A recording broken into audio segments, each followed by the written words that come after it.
Hi everyone, in front of me I've got MOTOROLA Moto G73 and let me share with you how to reset network preferences on this device.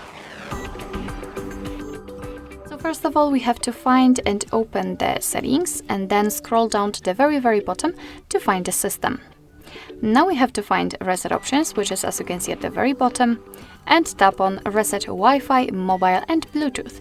So as you can see, your device will reset not only the Wi-Fi but also the two different options, so the whole connection. Let's tap on reset settings and your device will of course ask you if you really want to do it. So just tap on reset settings and actually that's all.